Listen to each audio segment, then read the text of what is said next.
Hi, I'm Mary. Living in Chicago as a 28-year-old marketing executive wasn't just a dream, it was my reality.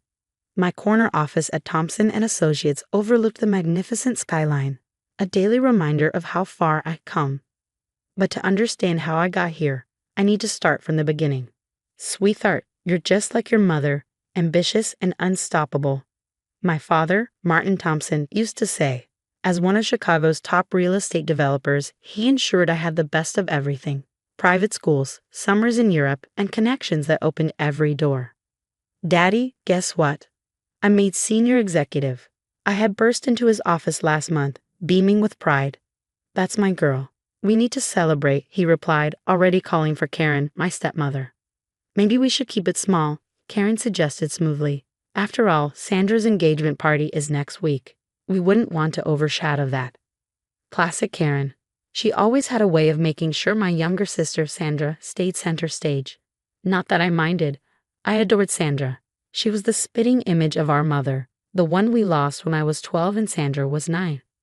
Promise me you'll always protect your sister, Mom had whispered from her hospital bed. And I did. Even when Karen came into the picture 3 years later, with her perfectly coiffed hair and razor-sharp comments. Victor, my investment banker fiancé, was another piece in our family puzzle. Handsome, wealthy, and from the right family, he was everything Dad had hoped for in a son-in-law.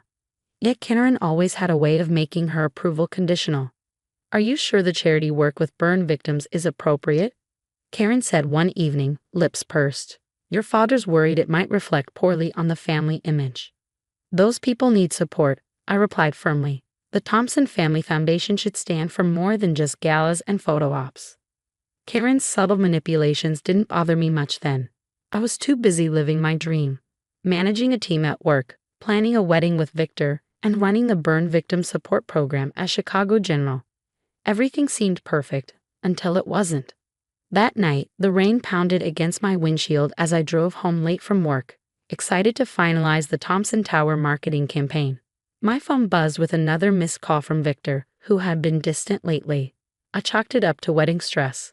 Then it happened: screeching tires, blinding lights, metal crunching, heat, darkness. I woke up to the sound of beeping machines and hushed voices. The burns are severe, a doctor was saying. She'll need multiple reconstructive surgeries. Through my good eye, I saw Victor standing in the doorway, pale and distant.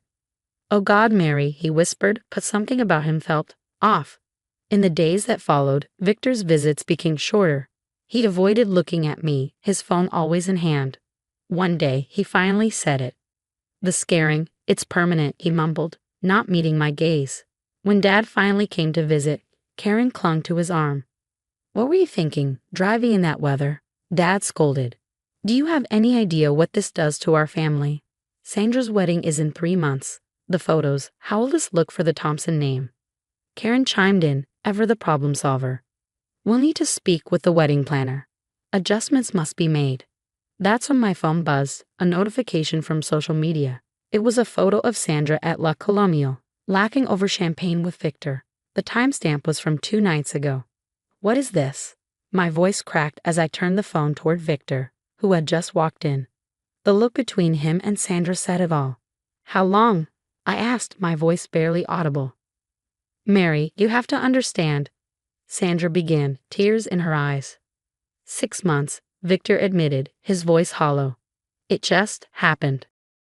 As the hospital monitors began beeping faster, Karen's cool voice broke the tense silence. While this simplifies things, she said with unnerving composure.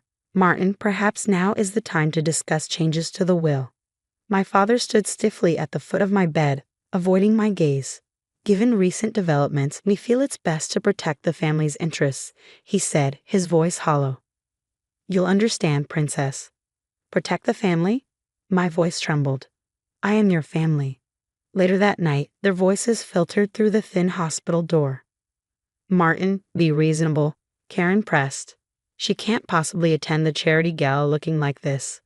The board members, the press, they were already asking questions about the accident. And Sandra's wedding photos will be in every society page. I know, he sighed. The Thompson name can't afford this kind of attention, not with a new development project pending. You're right, as always, Karen cooed. I'll have the lawyers draft the paperwork tomorrow. I lay in silence, my face burning, not from the scars, but from their words. They were dismantling my life piece by piece, as if I were a liability rather than their daughter. The perfect daughter, the perfect fiancée, the perfect life, all gone in a flash of headlights and betrayal. That night, something shifted inside me. Watching Victor and Sandra leave together, his arm casually draped around her waist, I made myself a promise. This won't break me, it will make me stronger. I moved into a tiny studio apartment in Lincoln Park. It was nothing like my old penthouse, but it was mine. Unpacking my few remaining belongings, I laughed at the irony. Years of luxury, and now I was starting over with just 2 suitcases. You sure you don't want me to punch Victor in his perfect teeth? Diana, my best friend and Dad's executive assistant, asked as she helped me settle in. I'd rather you help me access their emails, I said with a wry smile. Honey, I've got access to everything, Diana replied, her eyes sparkling. And something's not adding up with the Thompson Tower finances. It was at a coffee shop where I met Marcus Chen.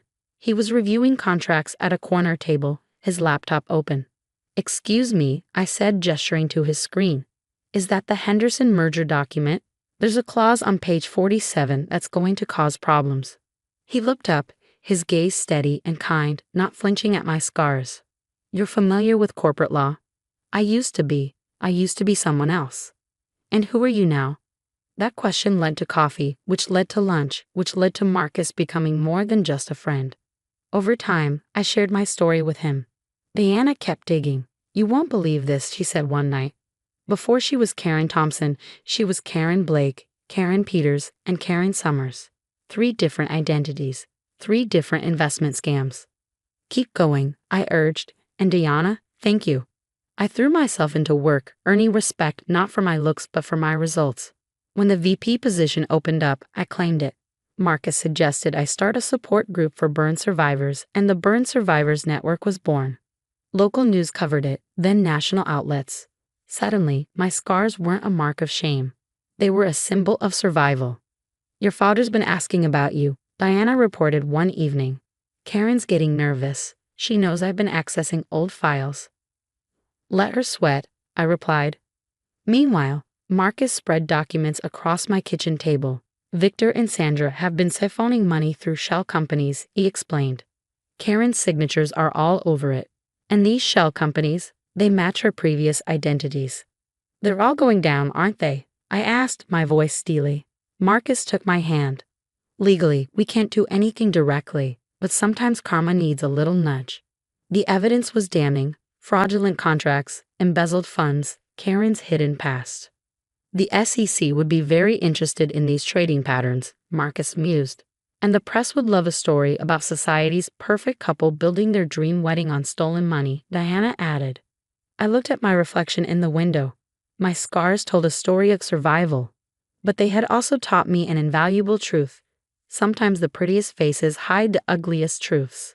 Send copies of everything to my private server, I said, determination hardening my voice. I told Diana and Marcus, make sure we're legally protected. Already done, Diana said. Now we wait.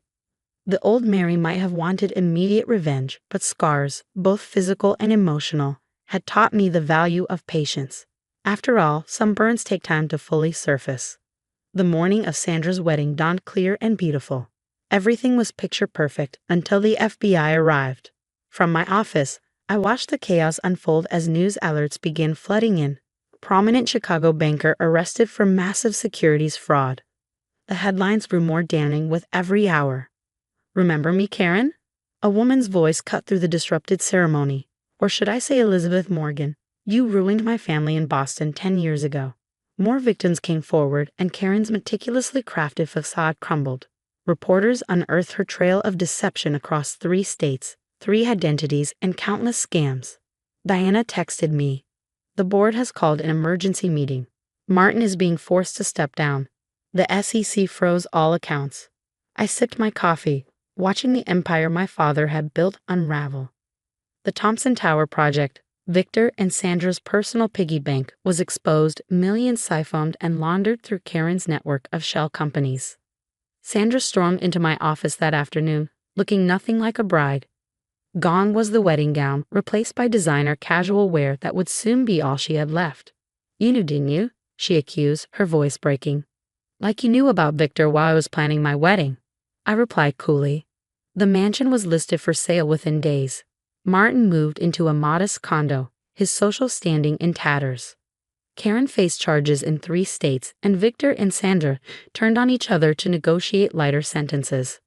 5 years passed. The Burn Survivors Network had grown into a national organization, featured on media platforms across the country. My PR firm, Phoenix Communications, specialized in crisis management, a fitting irony given the spectacular downfall of my own family. "Mary," Marcus said one afternoon, stepping into my office. The view from my corner suite made my old one look modest. "Your father's here." Martin shuffled in, looking older and defeated. "Princess," he said softly, "I was wrong about everything. Can we?" "No," I said firmly, cutting him off. "Please, I've lost everything."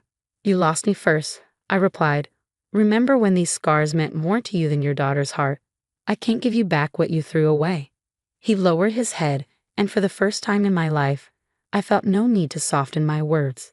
The next month, Forbes featured me in a cover story, "Phoenix Rising," how Mary Chen turned personal tragedy into triumph. Meanwhile, Karen served time for fraud, and Victor and Sandra faced their own legal battles. Their lavish society wedding had been replaced by separate court dates. Martin lived alone, his calls unanswered, his legacy in ruins. Marcus wrapped his arms around me as we read the article. "They got what they deserved," he said. "No," I said, gently touching my scar. "They got what they earned. Every choice, every betrayal, every time they chose image over love. It all caught up with them." My phone buzzed with another interview request. The scars my father had once seen as shameful had become symbols of resilience for thousands. "Ready for the charity gala?" Marcus asked with a smile. I nodded, remembering Karen's cutting words about my tainting the family image. Now that tainted image graced magazine covers while Karen wore prison gray. The Burn Survivors Network had raised millions, my PR firm was thriving, and I, scars, success, and all, was finally truly happy. As we left, I turned to Marcus and said, "You know, sometimes the worst burns leave the strongest survivors." I never saw my family again. They made their choices, and karma made hers.